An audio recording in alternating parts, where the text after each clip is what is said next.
title of my talk is A Century of Potato Breeding, Improvement, Diversification, and Diversity.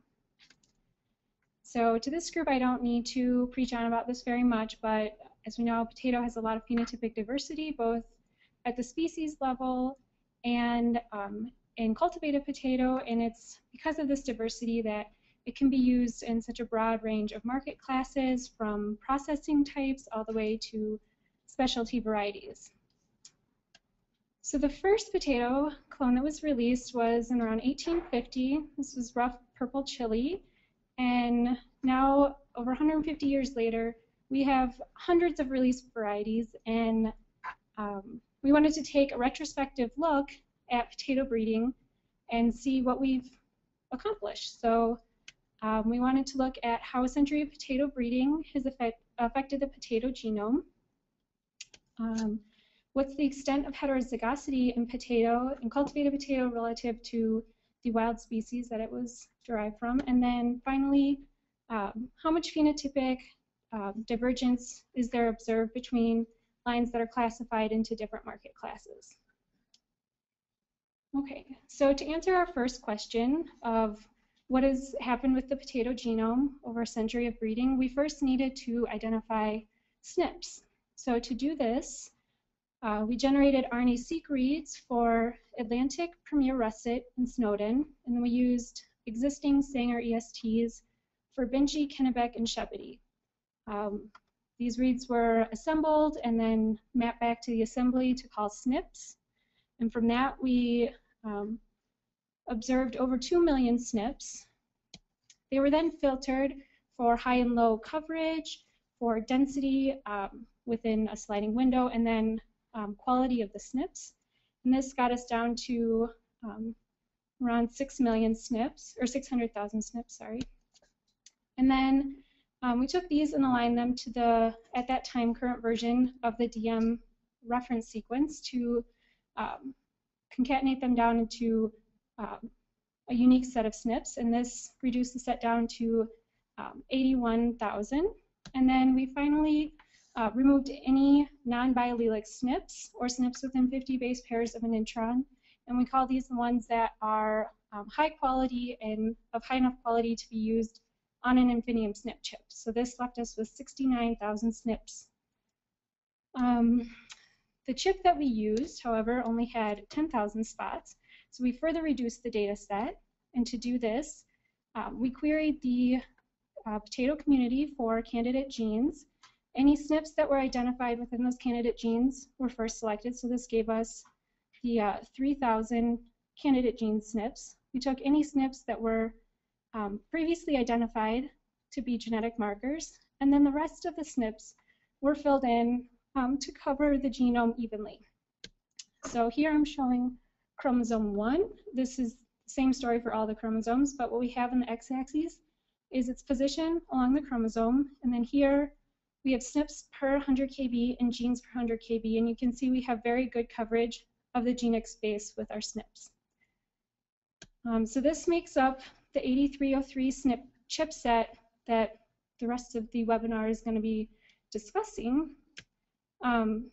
We also have since mapped these to the current release of the DM reference sequence and found that 700 or so of these are mapping multiple places in the genome, and we've removed those from future analysis because we're going to have hybridization from both positions. So all of these SNPs are viewable in the Potato Genome Browser. If you go to this website,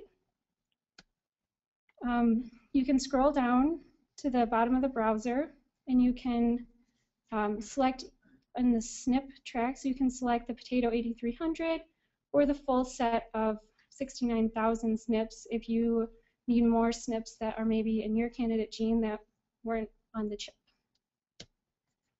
Okay, so if we select those and we refresh the browser, it's going to look something like this.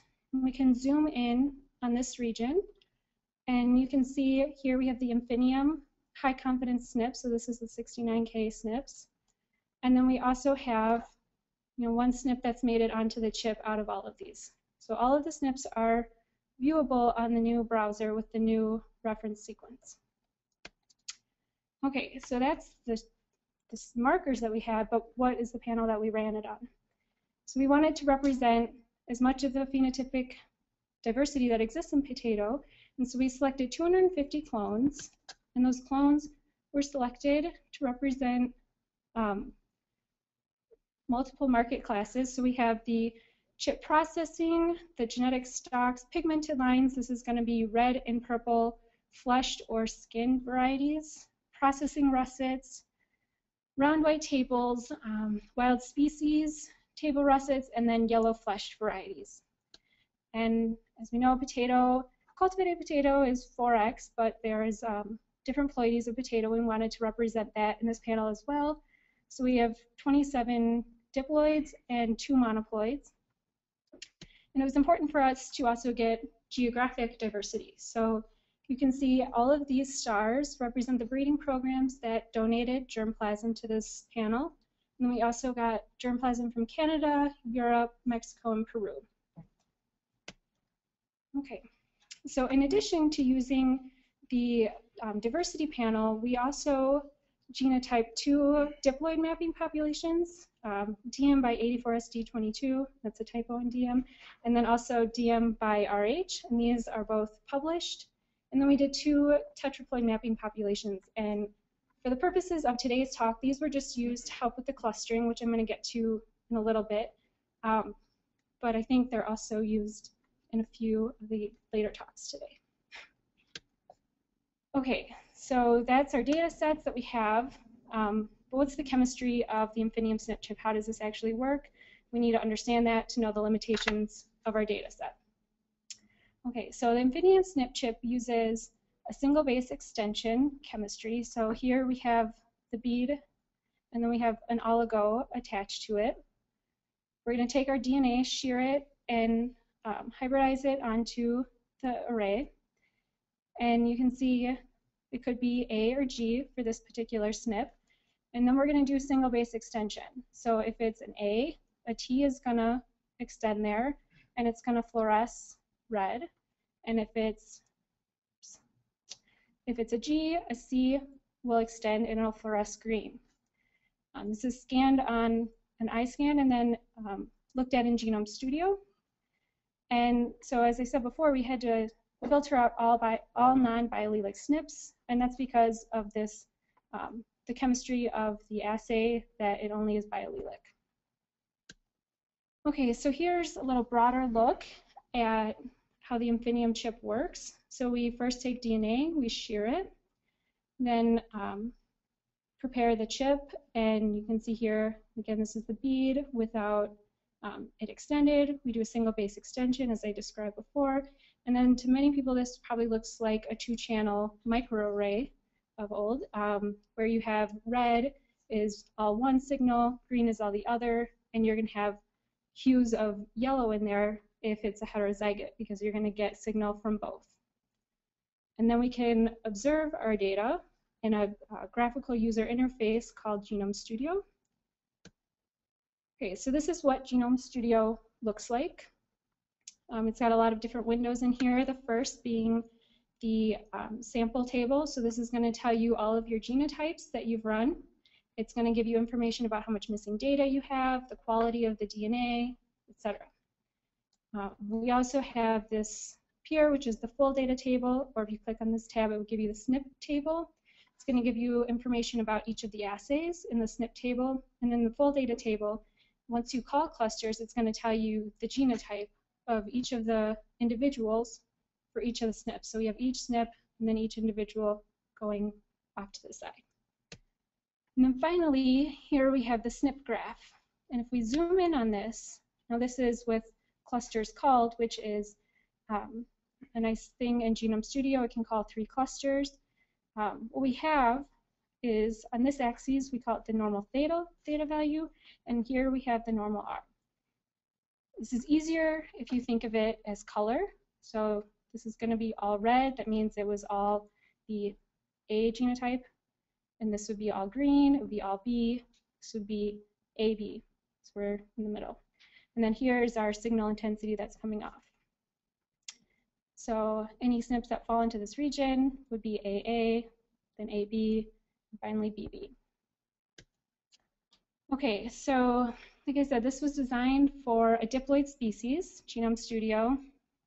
Unfortunately, potato is tetraploid, and this is not ideal. So in potato, we have at least 5 market classes. If we go from nulliplex, which is the AAAA, then we can get AAAB. So we get these 3 heterozygous marker classes, and then we can also have nulls. So we could have AAA and nothing. So this really complicates the situation in GenomeStudio. So now if we look at this example SNP, you still have your homozygotes, very clear, but you can see 3 clusters here in the heterozygous class. So this was our first really big hurdle, is how are we going to deal with a tetraploid and a diploid program? Okay, so if we take this graph and we take away the diploid clustering, you can see 5 clear groupings. So we first needed to identify the boundaries for each of the groups, and we did this for all 8,000 SNPs on the chip.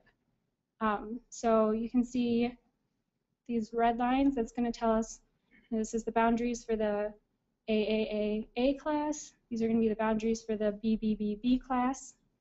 And then we can fill in all 3 of our heterozygous classes. And what we need to do is not just observe them, we need to put them into a table where we say these are the boundaries for each of the markers. Okay? Then in GenomeStudio, you can say output to me the theta position for each of my genotypes and each of my SNPs. So this is basically where it falls along the x-axis. And so we're going to get a matrix like that, and if we take that along with our dosage cluster boundary matrix, we can actually generate a dosage matrix where we have all of the genotypes in their 5 cluster form. Okay, so like I said, we also did a few mapping populations, and the reason we did this is because you don't always have all 5 clusters, and if you have 4, sometimes it's difficult to know which one. If you have only 2 of these represented, is it AAAB or AAAB? You know? And so we could actually use the mapping populations to give us confidence and clarity in what each of our calls were, particularly when not all 5 were present. Okay, so I want to say about the chip.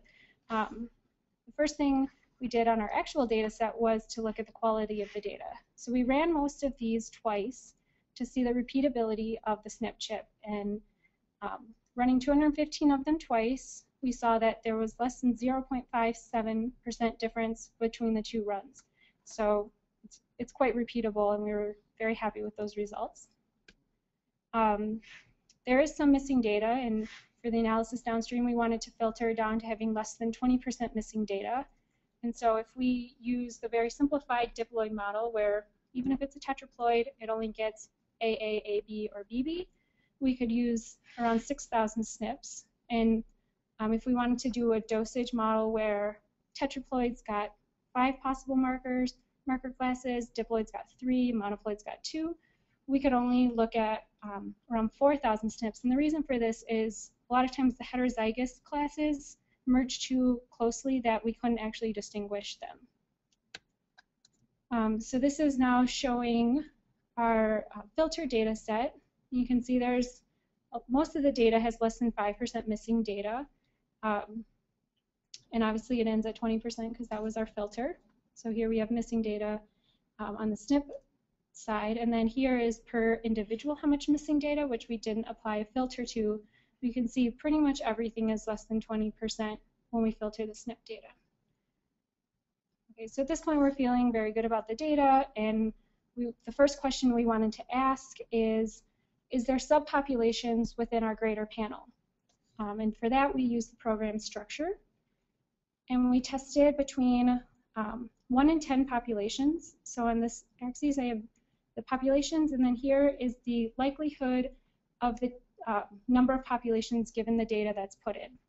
So what we want to look for is an inflection point in this. If we select too many, we're going to over-parameterize. If we select too few populations, we're going to under-parameterize. So we're looking for that inflection point, which in our data set came at k equals 4. So if we visualize one of these runs where we assume 4 subpopulations, on this axis we have all of the individuals. Each column represents one of the individuals in the population. And then here is the proportion that it's within each group. So if a column here is completely red, that means that individual has 100% membership in subpopulation 1. If it's completely green, that's going to be complete membership in subpopulation 2. But they can also have partial membership within different populations. And we required 50% membership within a population to say that that's what it was in. Otherwise, we called it mixed. And in population 1, the majority of the lines were chip processors. Population 2 was genetic stocks, and this was both diploid and tetraploid genetic stocks. Group 3 was representative of all the different market classes of cultivated potatoes. So we saw processing russets, chippers, pigmented lines, everything within this group. And then the last population was mostly comprised of species and diploid genetic stocks. And if you look at those diploid genetic stocks, they are almost completely wild species, so it makes sense that they're grouping with them. So from this, we determined that structure isn't really giving us the resolution to see differences in cultivated potato.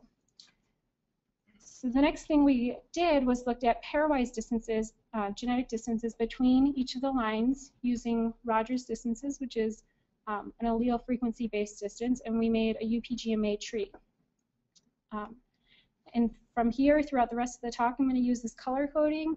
You don't have to memorize it.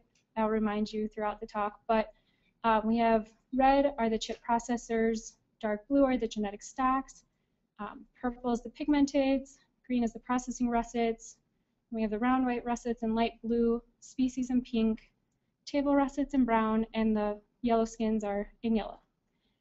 So don't try and digest the whole tree at once. We'll go branch by branch. We're going to start with this branch. So if we look at it, it's almost completely green and brown lines in it. And so these are lines that were characterized by the breeders who gave them to us as either processing russet or table russet varieties. This was initially a little surprising to us in a study we did in 2012, or like earlier this year, because we saw the same thing where the processing russets and the table russets were grouping together, and we hypothesized that they probably group with the other chip processors because they both are being selected for processing traits. But it turns out that that the russet phenotype is what's causing the clustering more than the processing phenotype. Okay, so if we now go to these 3 branches, you can see they're all pretty much red, and that was for chip processing. So in this case, we are seeing a clear distinction of the chipping germplasm from everything else, but we also see subgroups within the germplasm. And if we look at these lines, we see, we're calling this the S440. These are S. terrahensi types. We have the Fareha types, and then with Lenape we have the Chacoense types.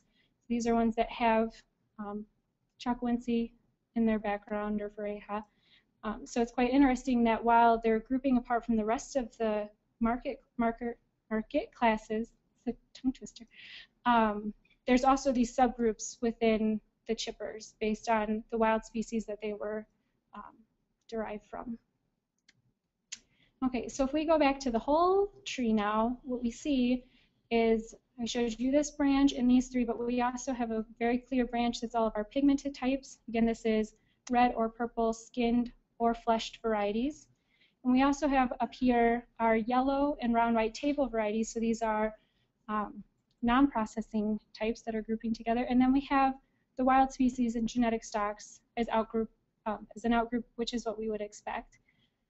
So from this we can say, from a century of potato breeding, mostly based on phenotype, we see very clear genetic distinction between these market classes. Okay, so the next thing we wanted to look at is what's happened with percent heterozygosity in these cultivated potato lines versus the wild species. So here I have each one of these lines represents one of the clones in the panel, and then it's percent heterozygosity on the y-axis. You can see a lot of red here, Those are the chippers. A lot of blue down here. So the genetic stocks. So the panel as a whole had 51.21% heterozygosity, and most of the cultivated potatoes were at or above this average. And if we take them out, color them black, you can see here now these are the species in the genetic stocks, and they are much lower in heterozygosity than the tetraploid cultivated potato that we now have. Okay, so the final thing that I want to talk about today is what's happened on a phenotypic level between these market classes. So we did phenotyping at 2 locations. Wisconsin was done by Shelley Jansky and Paul Bethke, and then in New York, Walter's group did the phenotyping, and we had 2 reps in 2010 for this data. We measured biochemical traits, growth descriptors, tuber phenotypes, and processing properties, and we wanted to see, do we see a clear distinction between germplasm that's being classified as chip processing versus table russet or something. And for this, we only phenotyped the tetraploid clones. Okay, so the first trait I want to show here is fructose. And we took Alice means across the 2 locations and the 2 reps, and that's what this histogram is. And then these arrows represent the means for each of the market classes. And if we look at these 2, the red and green, that's representing the chip processing and the processing russets. You can see they have a much lower mean than the rest of the market classes, which we would expect as they need lower sugars. Same with sucrose. If we look here, we have the red arrow, that's the chippers again, and it's much lower than everything else. So yes, we do in fact see clear phenotypic divergence between this germplasm that's been characterized into different groups. If we look at tuber length, we see the same thing. So here we have green and brown arrows, and those are the processing russet and table russets, and they are much longer than all the other germplasm. But there's some traits that we actually don't see any divergence for. Yield per plot is one of those. Possibly if we looked at yield per tuber, not possibly, likely, we would see some kind of divergence. But if we look on a plot basis, we actually see very little divergence between the different market classes. Okay, so that's the work we've done to date. There's a lot more work to do with this panel, obviously. There's a lot of questions to ask, one being, what is allelic composition looking like over time? So we took a snapshot of what it is today, but if we look at these varieties with their release date, what are we seeing? Same with phenotypic divergence over time. Do we see that they have just at one point group separate, or can we see them trending away from each other? We also want to track genes through pedigrees for important traits and founder lines that must possibly have derived important alleles throughout chipper germplasm. And then finally, we want to look at the role of wild species in germplasm diversity. We know there's a lot of diversity in the wild species, but if we look at an individual basis, there's not that much heterozygosity. So we want to look at how is that diversity going to be used, and how can we get it in on more than an individual basis. Okay, so to summarize my talk, there's been both phenotypic and genotypic divergence between the market classes. We identified genes associated with traits of interest, or the identification of genes associated with traits of interest can help push breeding forward at a more rapid rate, and we now have the tools in place to do that. So with this panel, we have, in the SNP chip, we have the marker data there. The panel has significant variation for every trait that we measured, and so we can really start to now look at trait associations within potato and marker-assisted selection. And with that, I just want to make a few acknowledgments. At MSU, Robin Buell is my postdoctoral advisor, and Dave Dotches is the head of SOLCAP, and then many other people have contributed to this work. Phenotypic data is collected at Cornell in Wisconsin, and with that, I'll take any questions.